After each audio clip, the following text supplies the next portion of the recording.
7 जुलाई 2016 सुबह के लगभग 11 बजे द्वारका सेक्टर 19 न्यू दिल्ली। एक मिडिल क्लास अपार्टमेंट के बाथरूम से अचानक एक जोरदार गिरने की आवाज आती है। जब घर वाले दरवाजा तोड़कर अंदर देखते हैं तो वहां फ्लोर पर 32 साल का एक शख्स बेहोश मिलता है, जिसके गले पर एक गहरा अजीब सा दाग निशान था। हॉस्पिटल पहुंचते पहुंचते डॉक्टर्स उसे डेड डिक्लेयर कर देते हैं और ये शख्स कोई ऑर्डिनरी इंडिविजुअल नहीं था, ये थे गौरव तिवारी, इंडिया के सबसे prominent paranormal investigator, Indian paranormal society के फाउंडर और एक ऐसा चेहरा जिसने टीवी शोज और ग्राउंड रिसर्च के जरिए पूरे देश को हॉन्टेड लोकेशंस की साइंटिफिक इन्वेस्टिगेशन से इंट्रोड्यूस करवाया था। एक कमर्शियल पायलट जो अपना वेल पेइंग एविएशन करियर छोड़कर एनॉमलीज, इलेक्ट्रोमैग्नेटिक फील्ड्स और अनएक्सप्लेन्ड फिनोमेना को डिकोड करने निकल पड़ा था, उसकी अचानक और मिस्टीरियस डेथ ने इस पूरे देश में एक शॉक वेव क्रिएट कर दी। मीडिया हेडलाइंस और इंटरनेट फोरम्स पर इमीडिएटली थ्योरीज का बाजार गर्म हो गया। क्या किसी अनसीन नेगेटिव फोर्स ने गौरव की जान ले ली, या फिर इस ट्रैजिक इवेंट के पीछे कोई ऐसी रियलिटी थी जो हेडलाइन से बिल्कुल अलग थी? इस पूरे केस को समझने के लिए हमें उन आखिरी कुछ घंटों की फोरेंसिक टाइमलाइन और फिजिकल एविडेंस को बारीकी से देखना होगा। दिल्ली पुलिस की इनिशियल इंक्वायरी के मुताबिक इंसिडेंट वाली सुबह गौरव तिवारी अपने फ्लैट पर नॉर्मल रूटीन फॉलो कर रहे थे। पुलिस रिकॉर्ड्स रिवील करते हैं कि डेथ से पहले उनके फ्लैट में कोई फोर्स्ड एंट्री नहीं हुई थी, कोई स्ट्रक्चरल स्ट्रगल के साइंस नहीं मिले थे और ना ही कोई सुसाइड नोट रिकवर हुआ था। पोस्टमार्टम रिपोर्ट जो दीनदयाल उपाध्याय हॉस्पिटल के मेडिकल बोर्ड ने रिलीज की थी, उसने cause of death asphyxia due to hanging conclude किया, यानी उनकी मौत दम घुटने से हुई थी।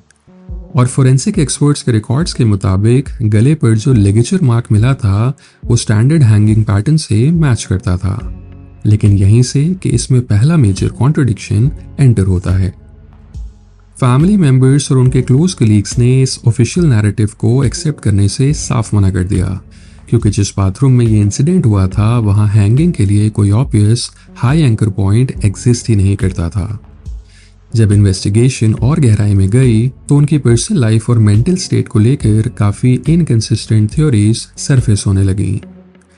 गौरव के फादर उदय तिवारी ने मीडिया और पुलिस स्टेटमेंट्स में एक बेहद चिलिंग फैक्ट हाईलाइट किया।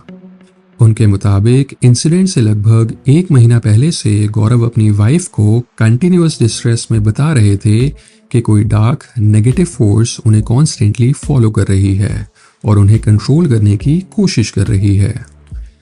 उन्होंने बताया कि वो चाहे कितनी भी कोशिश कर लें, वो इस ओवरपावरिंग फीलिंग से बाहर नहीं निकल पा रहे थे। और ये डिटेल उनके फॉलोअर्स के लिए पैरानॉर्मल रिवेंज थ्योरी का सबसे बड़ा बेस बन गई।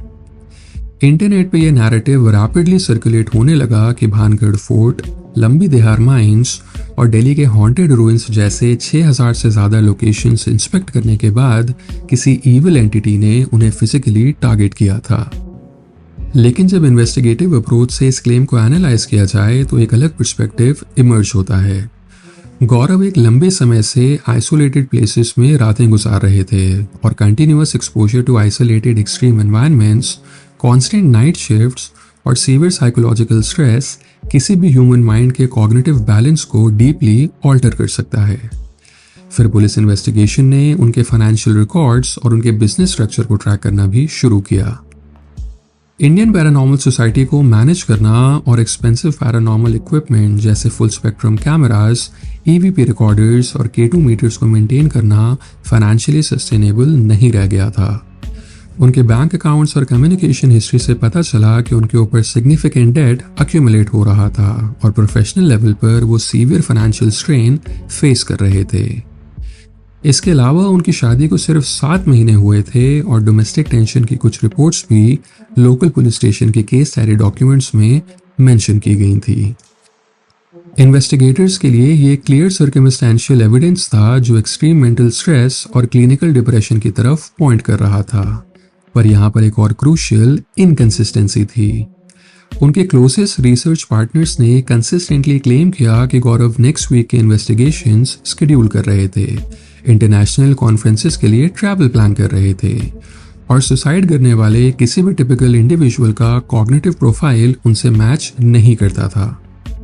मुझे हमेशा लगता था कि ये केस सिर्फ एक ट्रैजिक सुसाइड और मीडिया ड्रिवन पैरानॉर्मल हिस्टेरिया के बीच का कोलिजन था, लेकिन जब हम पोस्टमार्टम रिपोर्ट के स्पेसिफिक बायोलॉजिकल मार्कर्स और उनके अनइन्वेस्टिगेटेड रिसर्च लॉग्स को क्रॉस रेफरेंस करते हैं, तब समझ आता है कि ह्यूमन माइंड के बिलीफ सिस्टम और एक्सट्रीम आइसोलेशन का कॉम्बिनेशन कितना कॉम्प्लेक्स और डेंजरस हो सकता है। फोरेंसिक साइंस में पार्शियल हैंगिंग या सस्पेंशन ट्रॉमा एक वेल डॉक्यूमेंटेड रियलिटी है, जहां लो एंकर पॉइंट्स पर भी बॉडी वेट के ग्रेविटेशनल पुल से ऑक्सीजन सप्लाई सेकंड्स के अंदर कट ऑफ हो जाती है और इंसान इंस्टेंटली अनकॉन्शियस हो जाता है।